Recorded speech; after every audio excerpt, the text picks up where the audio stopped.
Bapak Ibu Saudara-saudara, mari kita persiapkan diri masuk di dalam pemberitaan firman Tuhan. Untuk itu, mari kita satu di dalam doa, mari kita berdoa.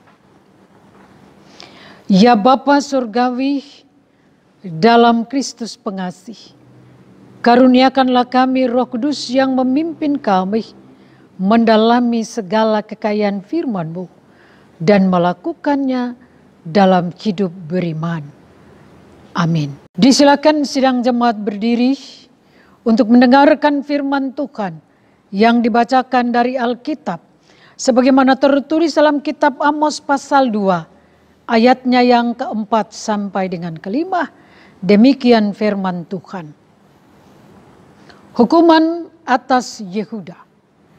Beginilah firman Tuhan, karena 3 perbuatan jahat Yehuda, bahkan 4, atau tidak akan menarik kembali, aku tidak akan menarik kembali keputusanku, oleh karena mereka telah menolak hukum Tuhan dan tidak berpegang pada ketetapan-ketetapannya, tetapi disesatkan oleh dewa-dewa kebohongannya yang diikuti oleh nenek moyangnya. Aku akan melepaskan api ke dalam Yehuda sehingga puri Yerusalem dimakan habis. Demikianlah pembacaan firman Tuhan. Terpujilah Tuhan Yesus Kristus. Haleluya. Haleluya. Haleluya.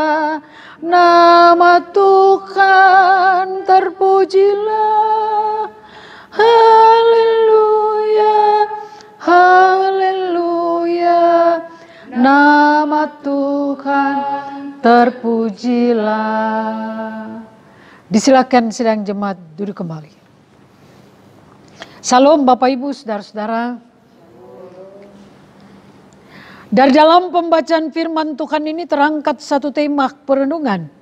Menolak Taurat, menolak keteraturan hidup. Saudaraku yang dikasihi oleh Tuhan Yesus, Amos adalah seorang yang sangat sederhana.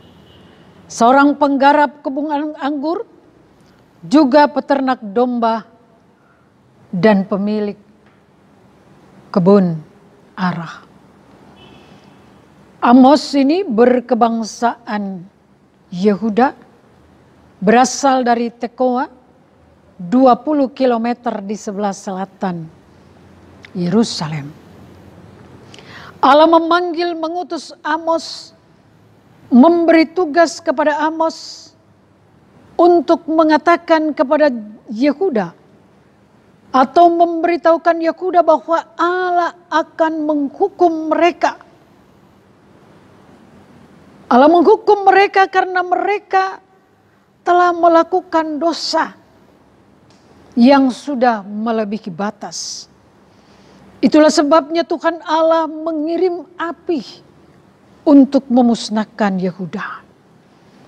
Kita bisa lihat itu di dalam ayatnya yang kelima firman Tuhan hari ini yang mengatakan, aku akan melepaskan api ke dalam Yehuda sehingga puri Yerusalem dimakan habis. Bapak Ibu Saudara-saudara, bangsa Yehuda telah menolak untuk taat pada hukum Tuhan dan tidak lagi berpegang pada ketetapan-ketetapan Tuhan. Sehingga Tuhan menghukum mereka. Kita bisa lihat juga di dalam ayatnya yang keempat. Beginilah firman Tuhan. Karena 3 perbuatan jahat Yehuda bahkan 4, aku tidak akan menarik kembali keputusanku. Oleh karena mereka telah menolak hukum Tuhan. Dan tidak berpegang pada ketetapan-ketetapannya. Tetapi disesatkan oleh dewa-dewa kebohongannya yang diikuti oleh nenek moyangnya. Bapak Ibu Saudara-saudara yang terkasih dalam Tuhan Yesus Kristus, Allah memberikan hukum-hukum atau Tauratnya kepada bangsa Yehuda atau bangsa Israel untuk dilaksanakan, untuk dilakukan. Apa yang Tuhan kehendaki dijalankan, jalankan. Apa yang Tuhan tidak kehendaki untuk tidak dilakukan, jangan dilakukan. Bangsa Israel atau Yehuda ini menurut pandangan Tuhan dan juga Yoel, Amos, baik Yoel maupun Amos ya. Hari Minggu baru-baru kita mendengar tentang kitab Yoel, bangsa Yehuda yang tidak taat. Kembali kitab Amos ini juga Bapak Ibu, bangsa Israel Yehuda sudah tidak taat. Kenyataannya Taurat Tuhan tidak mereka laksanakan dengan baik. Mereka menampakkan rasa tidak taat kepada Tuhan. Dan murka Tuhan berbicara. Mereka meremehkan Tuhan dan tidak atau kurang menghargai hukum-hukum Tuhan. Pengajaran-pengajaran Tuhan atau teguran-teguran Tuhan Bapak Ibu tidak lagi didengar atau tidak lagi ditaati. Bapak Ibu saudara, apakah Tuhan tinggal diam saja melihat perbuatan bangsa ini atau umat ini atau Yehuda dan atau Israel? Apakah Tuhan tinggal diam melihat perbuatan mereka mengecewakannya? Tidak Bapak Ibu saudara-saudara. Kita lihat tadi di dalam pembacaan kita hari ini, ayat 4-5 ini, akibat ketidaktaatan mereka memperoleh penghukuman, bukan berkat.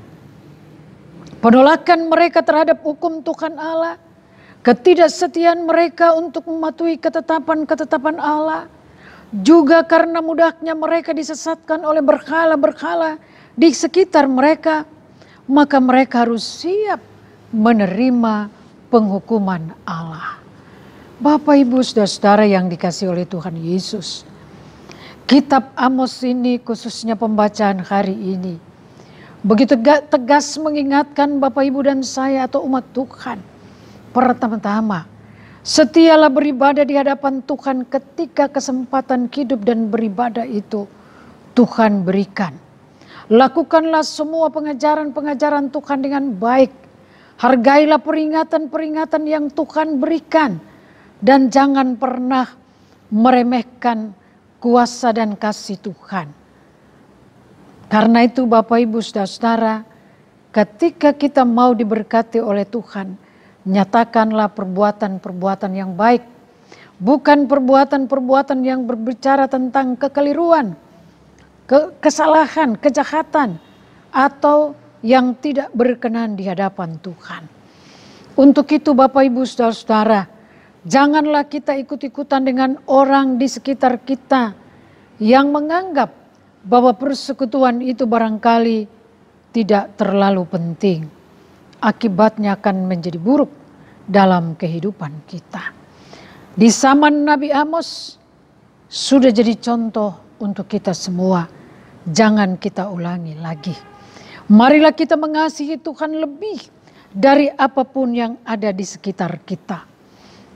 Kalau kita aminkan ini, ya mari kita berjanji untuk taat dan setia kepada Tuhan. Tetapi masih ada juga umat yang membelakangi Tuhan. Kita lihat itu Bapak Ibu saudara-saudara. Apakah di 325 kakak di GPIB Immanuel ini semua sudah taat beribadah? Tuhan tahu apakah kita setia datang kepada Dia atau tidak. Manusia memang mungkin tidak bisa tahu, tetapi Tuhan tahu. Kalaupun diingatkan, ya kita seringkali pakai alasan tidak bisa ibadah, sakit lutut, sakit kepala, dan lain sebagainya. Justru karena kita sakit, mari kita cari Tuhan. Ada juga bilang, ini minggu ketiga, sudah ada uang persembahan. Justru karena kita tidak punya uang persembahan, mari kita datang pada Tuhan. Meminta Tuhan beri kuat, sehat, hikmat, kita bisa bekerja. Dan berbagi kasih untuk persekutuan, pelayanan dan kesaksian di jemaat yang kita sama-sama beribadah. Dan yang kedua Bapak Ibu, juga masih banyak anak-anak di dalam keluarga tidak menghormati atau kurang menghormati orang tua. Saya ingat zaman saya dulu juga pulang sekolah, apalagi sudah remaja, pemuda itu, kita pulang di rumah itu tidak langsung pegang HP. Inilah juga HP bisa jadi berkat, HP juga bisa menjadi tidak berkat. Lalu kita pulang tanya mama masak apa, peluk orang tua, kasih sehelo. Ini kurang atau terkikis. Nah mari Bapak Ibu, kita orang tua-tua ini, ingatkanlah anak-anak kita. Ya, mau mereka suka atau tidak suka terserah, tapi ingatkan. Ya. Saya kalau hari Minggu, biar anak saya sudah menikah, saya selalu ingat. Kok gereja jam berapa? Iya mama kita sudah sini, ya justru. Karena kau sudah mengaku itu jangan hanya pengakuan, tetapi kenyataan tidak dilakukan. Begitu juga kita orang tua, jangan juga lah kita tanamkan amarah dalam hati anak-anak. Persoalan semakin banyak. Tapi marilah persoalan anak-anak kita atau keluarga kita bicarakan dengan penuh kasih sayang. Cari solusi yang terbaik. Biar anak-anak kita juga selalu merindukan pulang ke rumah. Karena di rumah itu dia pasti menemukan ayahnya atau ibunya yang bisa berperan sebagai hamba Tuhan untuk menasihatinya dan mencari solusi dari masalah atau persoalan yang anak-anak kita hadapi. Dan yang ketiga Bapak Ibu, ya masih banyak juga umat Tuhan, ya mudah-mudahanlah bukan Bapak Ibu dan saya ya, yang merusak tubuhnya dengan hal-hal yang tidak disukai Tuhan. Coba lihat itu khotbah hari Minggu tuh di Yoel pasal 1 ayat 5. Tuhan tegur, janganlah jadi contoh pribadi yang suka minum, mabuk ya. Tidak ada tersisa berkat. Coba Bapak Ibu kita dikasih rezeki, belilah kita minuman 50.000, mendingan bawa pulang di rumah. Beli ikan, sayur, tempe, tahu sudah cukup. Jangan kita buang berkat untuk hal-hal tidak berguna. Tidak berguna bagi diri kita, tidak berguna juga bagi keluarga kita. Ada banyak hal Bapak Ibu saudara yang orang-orang modern zaman ini tidak taat melakukan hukum-hukum Tuhan. Itu saja 3 sudah cukup. Untuk itu Bapak Ibu saudara-saudara, kalau kita mau taat melakukan hukum-hukum Tuhan, lalu hukum-hukum Tuhan ini Bapak Ibu memampukan kita hidup dalam keteraturan hidup, keharmonisan hidup, ya apa yang Tuhan kehendaki harus kita lakukan. Kasihilah Tuhan Allahmu dengan segenap hatimu, rajinlah beribadah, berdoa, memuji dan seterusnya. Kasihilah sesama manusia, kita mulai dari dalam diri keluarga kita, diri kita. Sehingga saya yakin ke depan generasi kita, generasi keluarga kita, generasi persekutuan kita adalah generasi yang sungguh luar biasa.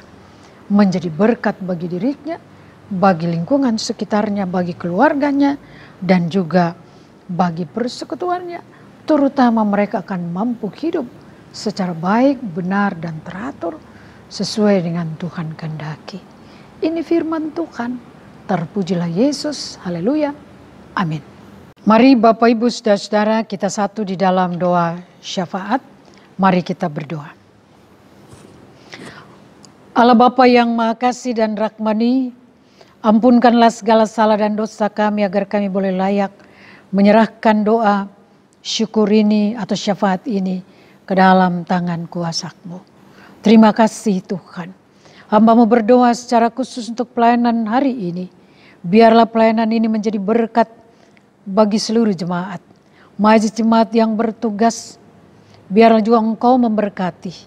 Demikian juga Tuhan, seluruh jemaat di dalam melaksanakan seluruh tanggung jawab mereka. Biarlah itu menjadi berkat. Hamba mohon kepadamu Tuhan ya Roh Kudus, biarlah Engkau sendiri kuasai kehidupan jemaat-Mu, agar mereka mampu beribadah di hadapan Tuhan dan menyadari betapa pentingnya beribadah di hadapan Tuhan. Karena di dalamnya Tuhan datang kepada kami, memberkati kami, memahami segala hal yang kami sungguh-sungguh alami. Dan kami menyerahkan kepadanya, dan Tuhan tolong mengeluarkan kami dari berbagai pergumulan kami, menyembuhkan kami dari sakit penyakit kami, dan bersama-sama dengan kebahagiaan kami ketika Tuhan menambahkan setahun usia pribadi ataupun rumah tangga. Terima kasih Tuhan. Bapa berdoa untuk situasi COVID-19 ini, sehingga banyak anak-anak Tuhan yang bekerja dari rumah atau dirumahkan untuk tidak bekerja sementara dari perusahaan atau kantor di mana mereka bekerja. Tuhan tolonglah, beri kuat, beri sehat, hikmat bagi seluruh jemaat, pekerja-pekerja, anak-anak-Mu Tuhan, di ladang kerja mereka masing-masing. Sehingga mereka tetap bersyukur dan bersuka cita di hadapan Tuhan. Bapa juga berdoa Tuhan secara khusus untuk anak-anak di tengah-tengah pendidikan, harapan dan cita-cita mereka. Tuhan tolong bantu mereka di dalam belajar di rumah masing-masing, atau mungkin kuliah di rumah masing-masing melalui IT. Tuhan tolong berkati. Hamba mohon kepada-Mu dan juga para orang tua dan kami semuanya. Terima kasih ya Tuhan. Tuhan yang maha baik, kami berdoa untuk bangsa dan negara kami. Kami percaya Tuhan bahwa pergumulan COVID-19 ini Kau pakai bangsa ini, khususnya pemerintahan kami, untuk mencari solusi yang terbaik. Sehingga anak bangsa ini tetap kuat, semangat, dan mensyukuri segala hal yang mereka terima. Terima kasih Tuhan. Ya Tuhan yang maha baik. Bapa juga berdoa secara khusus untuk ekonomi kami masing-masing. Mari Tuhan tolong campur tangan. Kami percaya Engkau senantiasa mencukupkannya. Seperti Engkau senantiasa ingatkan kami bahwa kami harus hidup penuh dengan kesederhanaan. Dan kami melaksanakan berbagai kehidupan kami dengan penuh sukacita dan hidup dalam kecukupan bersama dengan Tuhan. Terima kasih Tuhan. Ini doa yang kami serahkan kepadamu dalam Tuhan Yesus Kristus yang telah mengajar kami berdoa bersama. Bapa kami yang di surga, dikuduskanlah nama-Mu, datanglah kerajaan-Mu, jadilah kehendak-Mu di bumi seperti di surga. Berikanlah kami pada hari ini makanan kami yang secukupnya, dan ampunilah segala kesalahan kami, seperti kami sudah ampuni orang yang bersalah pada kami. Dan janganlah membawa kami ke dalam pencobaan, tapi lepaskanlah kami daripada yang jahat. Karena Engkaulah yang empunya kerajaan dan kuasa dan kemuliaan sampai selama-lamanya. Amin.